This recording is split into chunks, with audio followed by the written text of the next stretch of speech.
Have you ever wondered how often we judge others by their appearance? Sometimes, what we see on the surface blinds us to the extraordinary stories that lie beneath. This is exactly what happened one unassuming afternoon when Keanu Reeves, one of Hollywood's most beloved and humble stars, walked into a luxury watch store. And what unfolded next left everyone speechless. In the heart of the city stood Aramis, a temple of opulence where only the wealthiest dared to tread. From its gleaming marble floors to its intricately designed glass showcases, everything about the store screamed exclusivity. Each time the heavy glass doors swung open, the faint chime seemed to signal that only the elite were welcome. Inside, the staff, immaculately dressed in tailored suits, moved with an air of silent superiority. But beneath the polish, an unspoken rule lingered. Appearances dictated respect. On this particular day, a man walked in who seemed to defy the store's unspoken code. Keanu Reeves, dressed in a faded gray t-shirt, weathered jeans, and a simple cap pulled low over his face, entered quietly, almost blending into the background. There was no entourage, no fanfare, nothing to suggest that he was anything more than an ordinary man. His demeanor was calm, his movements unhurried, as he began to browse the store. It didn't take long for one of the employees, a young man in his late 20s, to notice him. With a quick glance that took in Keanu's unassuming attire, the employee's lips curled into a faint smirk. He approached Keanu with the practiced politeness of someone who had decided, long before speaking, that this was not a serious customer. "Good afternoon, sir. Can I help you?" the employee asked, his voice polite but tinged with subtle condescension. Keanu paused in front of a display case that held the store's centerpiece, a diamond-encrusted watch with a price tag so steep it could rival the cost of a luxury car. Without hesitation, he pointed to it. "I'd like to know more about this watch," he said, his tone calm and direct. The employee blinked, taken aback for a moment. "This one?" he asked, leaning slightly as if to confirm that Keanu was, in fact, pointing at the most expensive piece in the store. "It's quite exclusive," he added, emphasizing the last word as though it were a warning. "It costs more than most people make in a year." "I understand," Keanu replied simply. "I'd like to know more about it." For a moment, the employee hesitated, as if debating whether to humor this request. Finally, he forced a tight smile. "Well, it's made of 18-karat white gold, with diamond inlays and a fully automatic mechanism crafted by one of Switzerland's finest watchmakers. Only 5 of these exist in the world." Keanu nodded, his expression thoughtful. "Can you show me how it works?" The question caught the employee off guard. His polite facade cracked slightly as he let out a short, incredulous laugh. "Show you how it works?" he repeated. "This isn't the kind of watch you just try on. It's meant for collectors, for people who truly understand its value." Unfazed, Keanu met the employee's gaze. "I just want to see how it works," he said again, his tone as steady as ever. The employee crossed his arms, his irritation now apparent. "Look, sir," he began, his voice growing firmer. "This watch isn't for everyone. It's for people who can afford it. Are you sure you're in the right place?" Keanu tilted his head slightly, as though considering the question. Then, in a voice as calm as it was resolute, he replied, "What makes you think I'm not?" The employee's smirk widened into a mocking grin. "Let's just say you don't fit the typical profile." Keanu held the man's gaze, his expression unreadable. "And what exactly is the typical profile?" "Oh, you know," the employee shrugged, feigning indifference. "Someone who looks like they belong. Someone who doesn't waste our time." The room seemed to grow quieter as other customers, now aware of the exchange, turned their attention to the scene. Keanu, however, remained composed. He took a deep breath and let his eyes wander back to the watch. "So, by your logic," he said, his voice steady, "appearance determines whether someone deserves respect." The question hung in the air, heavy with implication. For a brief moment, the employee faltered, his confidence shaken, but he quickly recovered, doubling down. "It's not just appearance, sir. It's reality. And the reality is, people who shop here don't dress like—" He gestured vaguely toward Keanu's outfit. "That." Keanu's expression didn't change, but there was a subtle shift in his demeanor. Something quiet, yet commanding. He straightened his posture and spoke again, his voice carrying a quiet authority. "It's a shame," he said simply. "Not for me, but for you." The words landed like a blow, wiping the smirk off the employee's face. Keanu took a step back, his gaze lingering on the watch for one last moment. Then, with a polite nod, he turned and walked toward the door. As the glass doors closed behind him, the store fell silent. The employee stood frozen, a satisfied smirk creeping back onto his face as he muttered under his breath, "What a waste of time." But just as he turned to leave, a customer near the counter gasped audibly. "Wait a second, was that Keanu Reeves?" The shockwave of realization was immediate. Every eye in the store widened and whispers rippled through the room. The employee's smirk vanished, replaced by a look of pure dread. The store's atmosphere had been a buzz of hushed whispers and muffled laughter as Keanu Reeves exited the luxurious Aramis boutique. Yet the moment his name was spoken aloud by a startled customer, the entire space seemed to shift. The employee who had treated him with such blatant disrespect froze mid-step. His smirk faltered, replaced by a flicker of confusion. Keanu Reeves? The name hung in the air, repeated by a middle-aged man near the counter, his tone a mixture of disbelief and awe. "Are you serious? That was him." All eyes turned toward the glass doors where Keanu had disappeared moments earlier. The realization hit the employee like a tidal wave. His stomach sank as he replayed their exchange in his mind. Every condescending word he had uttered now echoing back to him with crushing clarity. How could he have missed it?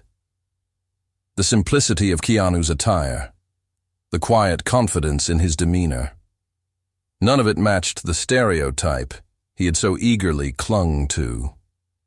And now, it was too late.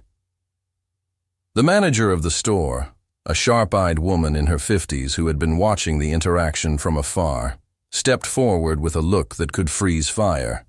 Her usually composed expression was now shadowed by disappointment. Without a word, she gestured for the employee to follow her to the back office, but he didn't move. His feet felt rooted to the spot as the weight of what he had just done bore down on him. "Go after him," she finally snapped, her voice cutting through the stunned silence like a blade. "Fix this. Now." The employee stumbled toward the door, nearly tripping over his own feet in his haste. Outside, the cool breeze of the late afternoon did little to calm the storm of regret swirling inside him. He spotted Keanu a few steps ahead, walking at a leisurely pace, as if he had all the time in the world. Summoning every ounce of courage he could muster, the employee called out, "Mr. Reeves, please, wait!" Keanu stopped, but didn't turn immediately. When he finally did, his expression was calm, almost serene, yet his eyes carried a depth of disappointment that cut deeper than any angry outburst could have. The employee's breath hitched as he struggled to find the right words. I'm so sorry," he stammered, his voice trembling. I didn't realize who you were. I didn't mean—" He trailed off, his excuses dying in his throat under Keanu's steady gaze. "Let me ask you something," Keanu said, his voice even, yet tinged with a quiet gravity that demanded attention. "Do you think respect should depend on someone's name or status? Is that the kind of person you want to be?" The employee's face flushed with shame. He opened his mouth to respond, but no words came. What could he possibly say to undo what had been done? Keanu didn't wait for an answer. Instead, he offered a faint, almost sorrowful smile before turning to leave once more. "I'll remember this," Keanu said over his shoulder, his tone calm yet firm. "Not for me, but for you. I hope you'll remember it too." As Keanu walked away, the employee stood frozen on the sidewalk, his heart pounding and his mind racing. The words lingered, each one a sharp reminder of the moment he had let his own biases dictate his actions. Slowly, he turned back toward the store, feeling smaller with every step he took. Inside, the mood had shifted. Customers whispered among themselves, their curiosity piqued by the drama that had unfolded. The manager was waiting near the counter, her arms crossed and her expression unreadable. She didn't need to say anything. The look in her eyes said it all. The employee nodded, his face pale as he made his way past her and disappeared into the back office. Meanwhile, Keanu continued his walk down the bustling street, his thoughts a mixture of amusement and reflection. He wasn't angry. He rarely let situations like this get to him. But the interaction had reminded him of something he often thought about: the way people are so quick to judge based on appearances alone. He turned a corner and spotted a small, unassuming watch shop tucked between a cafe and a bookstore. Its sign, faded but charming, read, "Timeless Treasures." The atmosphere inside was the polar opposite of Aramis. It was warm and inviting, with wooden shelves lined with a mix of vintage and modern watches. The faint scent of polished leather hung in the air, and an elderly man with kind eyes and a welcoming smile stood behind the counter. "Good afternoon," the man greeted, his voice cheerful and sincere. "How can I help you today?" Keanu returned the smile, feeling an immediate sense of ease. "I'm looking for something special, something meaningful." The man nodded thoughtfully, his gaze scanning the shelves, as if considering Keanu's request with the utmost care.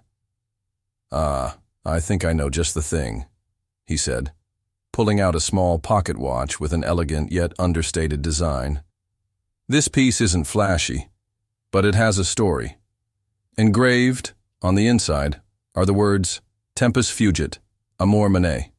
Time flies, but love remains." It's a reminder of what really matters. Keanu held the watch in his hands, turning it over gently.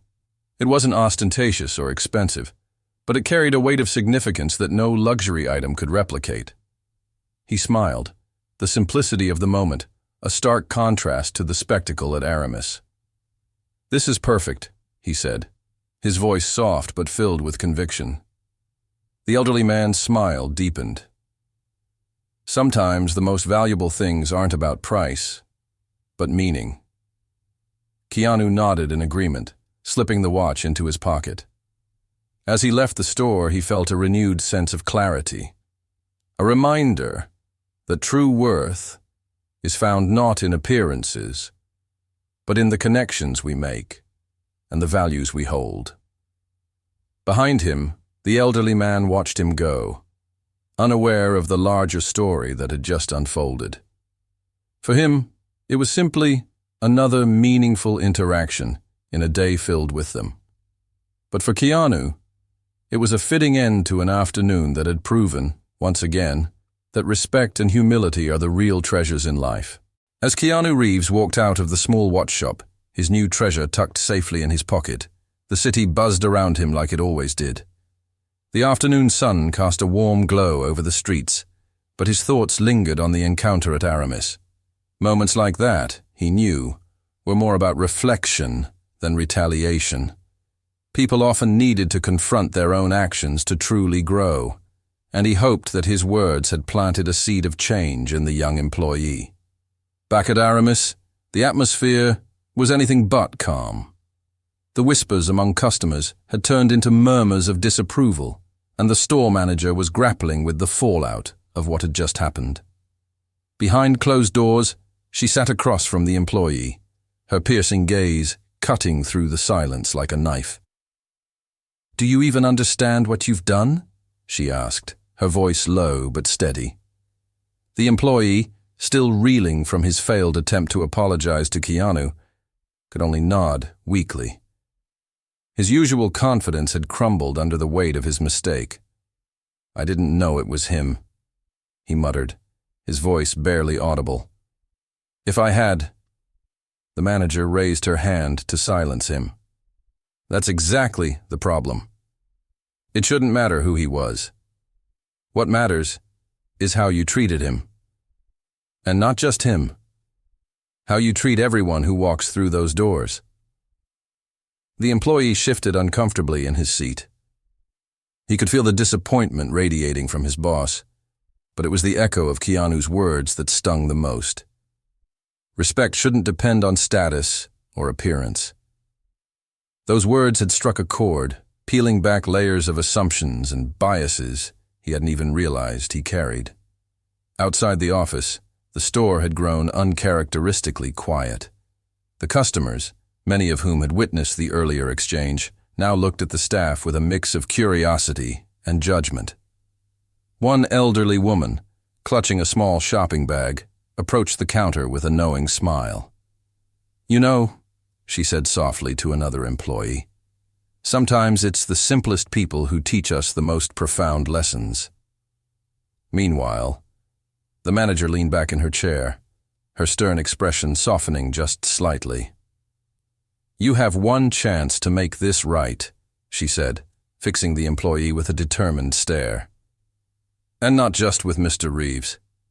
With every person who walks into this store from now on. If you can't do that, this isn't the place for you." The employee nodded, his face pale but resolute. He knew this was more than just a warning. It was a crossroads. He had a choice to make, and this time he wouldn't let his pride or prejudices cloud his judgment. Across town, Keanu found himself in a quiet park, the sound of rustling leaves and distant laughter providing a welcome reprieve from the day's events.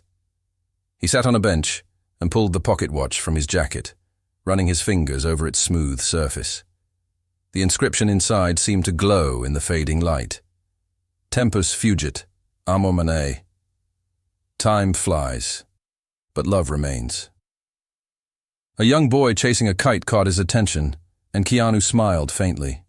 It was moments like this, small, unassuming but filled with meaning, that reminded him of what truly mattered. Life wasn't about the flashy displays or the outward trappings of success. It was about connection, understanding, and the quiet grace of treating others with dignity. The next day, the story of Keanu's visit to Aramis began to spread. Social media lit up with posts and comments, many praising his humility and grace. "Imagine judging Keanu Reeves of all people," one tweet read, accompanied by a laughing emoji. But beneath the humor, there was an underlying current of reflection. The story had struck a nerve, prompting conversations about kindness, assumptions, and the power of simple respect. At Aramis, the fallout was immediate. The store's reputation, once a symbol of luxury and exclusivity, was now being questioned. The manager called an emergency meeting, her voice firm as she addressed the entire staff.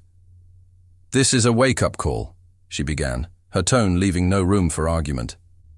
"What happened yesterday wasn't just about one customer. It was about what we stand for as a business. If we can't treat every person who walks in here with the respect they deserve, we have no business calling ourselves a luxury brand." The staff sat in tense silence, the weight of her words settling over them. The employee who had been at the center of the incident stared down at his hands, the memory of Keanu's calm but pointed remarks playing over and over in his mind. "We are better than this," the manager continued, her voice softening just slightly. "And if we're not, then we need to become better. Starting now." That evening, the employee stayed late, long after the store had closed. He stood alone by the display case, where the diamond-encrusted watch still gleamed under the soft lights. For the first time, he truly looked at it, not as a symbol of wealth or status, but as a reminder of his own shortcomings. He thought about Keanu's parting words. "The problem isn't me. It's who you've chosen to become." Those words weren't an accusation. They were an invitation to change, to grow, to become someone better. The employee took a deep breath, his reflection staring back at him from the polished glass. "I can do better," he whispered, the words hanging in the quiet air like a promise. As the employee locked up the store that evening, the weight of the day pressed heavily on his shoulders. The echoes of Keanu Reeves's calm, deliberate words lingered in his mind, each one nudging him toward a realization he hadn't been ready to face. It wasn't just about one bad interaction or a single misstep. It was about the kind of person he had allowed himself to become, someone who judged others based on shallow assumptions and outward appearances. Walking home under the fading city lights, he replayed the moment over and over. He remembered Keanu's unwavering composure, the way he stood firm without raising his voice, and how his simple yet profound statements had cut through all the noise. It wasn't anger or humiliation that made the employee's stomach churn. It was shame. Not for what he had done to Keanu specifically, but for the countless other moments he had likely treated people with the same dismissive attitude, never giving it a second thought. That night, as he sat in his small apartment, he stared at his reflection in the mirror. For the first time, he allowed himself to really look, not just at the polished surface of who he thought he was, but at the cracks underneath. "What have I been doing?" he whispered to no one in particular. The question hung in the air, unanswered but demanding change. Across town, in a modest cafe tucked into a quiet neighborhood, Keanu sat by the window, nursing a cup of tea and scribbling in a worn leather notebook. The pocket watch he'd purchased earlier lay on the table beside him, a silent reminder of the day's events. Every so often, he glanced at it, his thoughts drifting back to the young employee at Aramis. Keanu had seen that kind of arrogance before, born not out of malice but ignorance, a shield people often built to protect their own insecurities. He hoped, sincerely, that the man would take the experience as an opportunity to grow. The next morning at Aramis, the employee arrived early, his usual air of confidence replaced by a quiet determination. He spent an extra moment straightening his uniform, ensuring his tie was perfectly aligned, and took a deep breath before stepping inside. The manager was already there, her sharp gaze meeting his as soon as he entered. She didn't say anything, but the raised eyebrow and slight nod told him she was watching closely. As the day began, he found himself approaching customers with a renewed sense of purpose. Each interaction felt like a chance to redeem himself, to prove, not to his boss or his colleagues, but to himself, that he could do better. When an elderly woman came in, her hands trembling slightly as she held a worn leather purse, he greeted her with a warm smile. She wasn't dressed in expensive clothes, nor did she exude the wealth the store typically catered to. But he saw something in her eyes that reminded him of the lesson he had learned. "How can I assist you today?" he asked, his tone genuine. The woman looked up at him, surprised by his kindness. "I'm looking for a gift for my grandson," she said softly, her voice quivering with emotion. "He's graduating soon, and I wanted to get him something special. Together, they browsed the store, and for the first time in a long while, the employee felt a connection beyond the transaction. He listened carefully to her stories about her grandson, her eyes lighting up as she spoke. When she finally chose a modest but elegant watch, she thanked him with a sincerity that warmed his heart. "You've been so kind," she said, as she handed him the payment. "It's rare to meet someone who truly cares." Her words stayed with him long after she left. It wasn't about the sale. It was about the impact. He realized that treating people with respect didn't just make others feel valued, it made him feel like a better person too. Meanwhile, Keanu's story continued to spread. It wasn't just another celebrity anecdote. It became a conversation starter about kindness and the assumptions we make about others. Blogs, articles, and social media posts dissected the incident, praising Keanu's humility and turning the spotlight onto the deeper issues it highlighted. People began sharing their own stories of being judged unfairly, and the narrative took on a life of its own. Back at Aramis, the manager called a meeting at the end of the week. The employee sat among his colleagues, his back straight and his focus sharp. When the manager began speaking, her tone was calm but firm. "This store has always prided itself on being a symbol of luxury and excellence," she said, her gaze sweeping across the room. "But what happened earlier this week reminded us that true excellence isn't just about the products we sell. It's about the way we treat people." Her eyes landed on the employee, and for a moment, the room felt heavier. But instead of chastising him, she said something that surprised everyone. "We all make mistakes," she continued. "What matters is how we learn from them. I've been watching you closely these past few days, and I see someone who's trying, someone who's learning." The employee felt a lump form in his throat. He nodded, unable to speak, but grateful for her acknowledgement. The meeting ended with a renewed sense of purpose for the entire staff. The incident with Keanu had been a wake-up call, not just for the employee, but for the entire team. They understood now, more than ever, that their reputation wasn't built solely on luxury items or high-end clientele. It was built on respect, humility, and the ability to see beyond appearances. That evening, as the employee left the store, he looked up at the sky, the fading sunlight casting a warm glow over the city.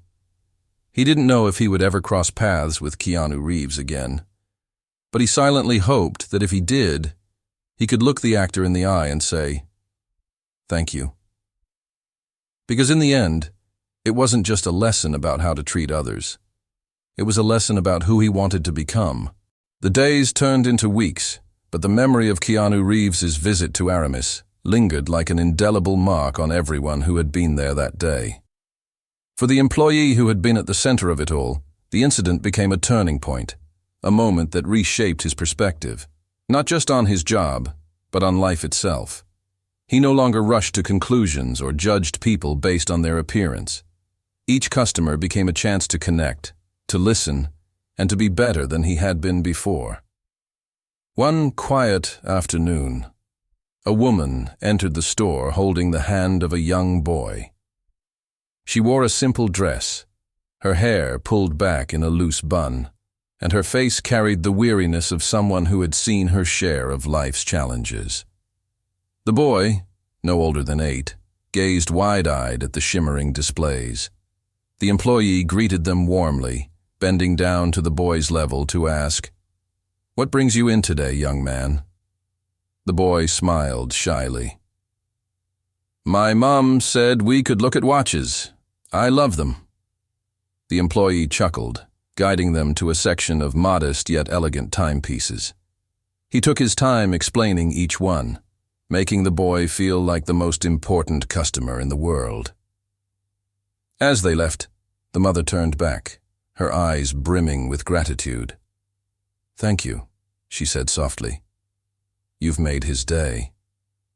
The employee watched them go, a small smile tugging at the corners of his mouth.